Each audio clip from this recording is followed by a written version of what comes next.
What is going on, guys? In today's video I will show you the best volcanic fissure of the snaking berserker build in PoE 3.26. This build is incredibly fast, tanky, and overall one of the most powerful league starters that you can choose. By utilizing warcries, it empowers fiery slams that not only chase enemies down but also leave behind the molten fissure, which boosts our DPS massively. When enemies come into contact with the fissures, they will trigger massive explosive eruptions that deal devastating fire damage. This build will take you from campaign all the way through defeating the toughest endgame bosses and tackling the most challenging maps in the Atlas of the Worlds. This guide will be divided into 5 main sections. First, we will go over the essential details that you need to know about the build and your Ascendancy path. Then we will dive into leveling from level 1 to 67, where I will provide you with the most optimized gear, gems, skills, and everything else you need to know. Then following that, we will cover early maps, red maps, and finally the endgame setup. However, if you prefer to follow a structured path, be sure to check out my path of building link in the description, where you can select each section as you progress. And before we continue, thanks to the U4GM, they are a pro website that offers Path of Exile currency, items, and even boosting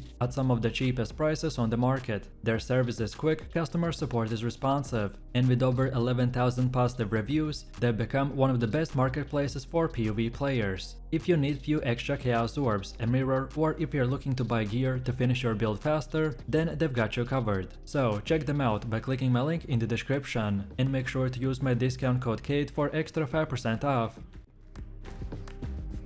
Let's kick things off with an overview of the volcanic fissure of the snaking build. This setup shines with a unique playstyle, focusing on tankiness while delivering very high damage output. The core mechanic revolves around the warcries, which enhances your slams and creates molten fissures that deal very significant fire damage. As you progress, this build allows you to sustain your defensives through the endurance charges, which provides additional damage reduction. The combination of tankiness and range makes you incredibly versatile in both solo and group play. The build's ability to generate explosive eruptions from the fissures will ensure that you will be dealing with multiple enemies effectively, which makes this perfect for both leveling and the endgame content. Now let's talk about your Ascendancy path, which is one of the most important parts of the build. For this setup, the Berserker is hands down the best choice. It gives us incredible offensive power, while also helping with the sustain through the rage and the warcry mechanics. Here's the order that you'll want to take your nodes. First, you want to start with the Crave of the Slaughter. This gives you access to rage generation, which is very crucial early on. Rage increases your attack speed, movement speed, and damage, basically turning you into a rampaging machine. Then next, take the Rite of Ruin. This node will enhance your rage significantly, making its bonus even stronger. With this, you will gain not only more damage and speed, but also less damage taken when you're at max rage. After that, go for the Warbringer. This is a core part of the build. It causes your warcries to instantly grant life and mana, which massively will boost your survivability in the combat. You'll be using warcries consistently, so having them also heal you will make a huge difference in both mapping and the boss fights. Finally, take the Aspect of the Carnage. This node will give you a massive 40% more damage, which is just insane, though you will take a bit more damage in return. Luckily, with all of the Life Leech, Endurance charges, and the Warcry support, you will be more than durable enough to handle the trade-off. So together, these 4 nodes will give you a perfect blend of the high damage, speed, sustain, and utility.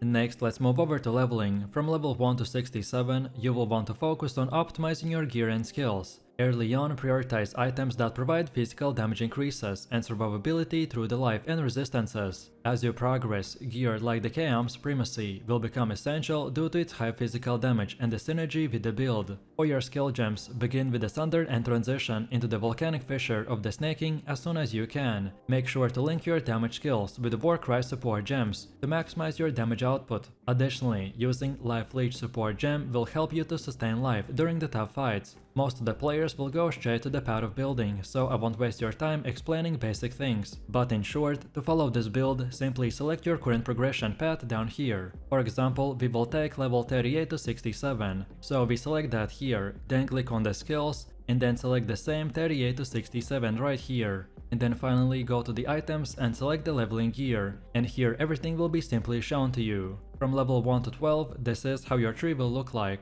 Then as for skills, we go with the Ground Slam as an active skill, and then for supports we get the Rootless and the Chance to Bleed. Then get Blood and Sand and the Frostblink with no supports. Then next we get the War Banner with Intimidating Cry. Then next we have Leap Slam with Decoy Totem. And lastly we use the Shield Charge. Then from level 12 to 23, this is how your tree will look like. And then for skills we use Southern with Close Combat and Rage. Next we get the Blood and Sand with the War Banner and the Herald of the Ash. Next we have the Frost Blink and Intimidating Cry with no supports. Then we use the Leap Slam with the faster attacks. And lastly we get the Blood Rage with no supports. Next we got level 23 to 38, and this is how your tree will look like. And then for skills, here we will use the Southern with the Close Combat, Melee Physical Damage and Rage. Then next we got Blood and Sand with the War Banner and the Herald of the Ash. Then Intimidating Cry with Auto Exertion and the Seismic Cry. Then Frost Blink with no supports. Then also the Leap Slam with the faster attacks. And then finally the Blood Rage with no supports. And now lastly we have level 38 to 67, in which this is how the tree should look like.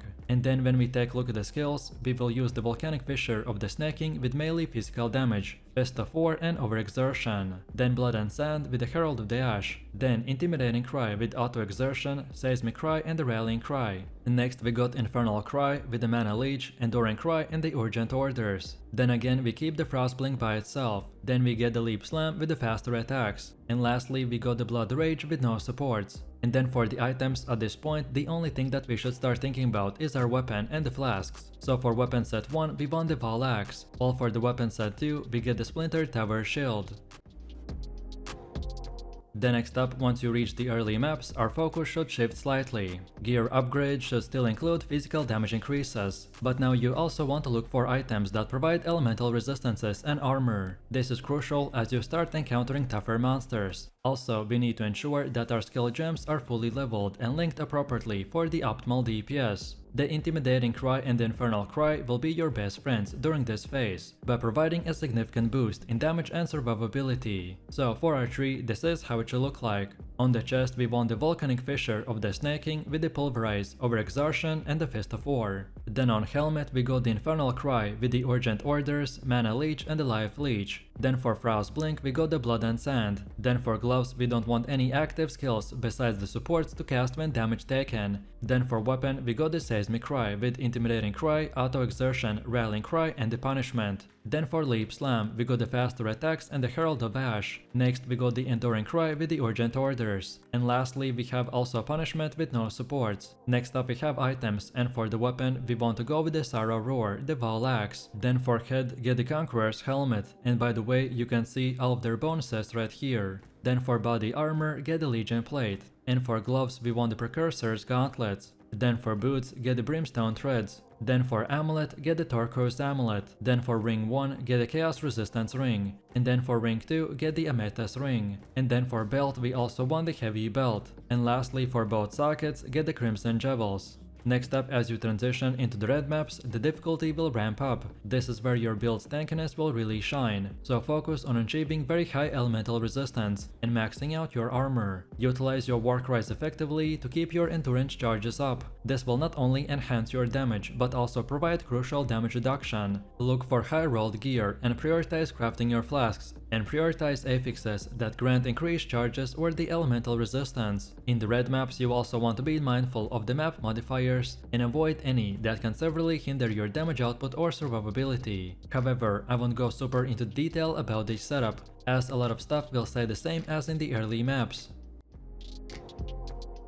And now last but not least, let's dive into the endgame build. At this stage, your focus should shift towards maximizing your damage and survivability against the toughest bosses and the map encounters. You should aim to have a well-rounded build, featuring very high damage output combined with significant defenses. Utilize Echoes of Creation for that extra damage boost, but be cautious of its life cost, so make sure that your defenses can handle it. I recommend to implement the spell suppression to reduce incoming spell damage further, and keep your warcries on the cooldown to maintain those vital endurance charges. In the endgame, the build can handle the pinnacle bosses and the most difficult maps, which makes this very versatile choice for any player. So let's take a quick glance at our tree, and this is how it should look like. Then next we have endgame skills, and most of the things we want to keep the same as in the early maps version. We just have very few slight changes. But then lastly and most importantly, in the item section, here is the place where we can either way make or break the build. So for weapon set 1 we have the Val Axe, while for weapon set 2 we got the Camo's Primacy. Then next we have the helmet called Echoes of Creation. Then for body armor we got the Pain Hide. Then for gloves we want the Ripped Nails. Then for boots get the Ghoul March. Then for amulet we want the Defiance of Destiny.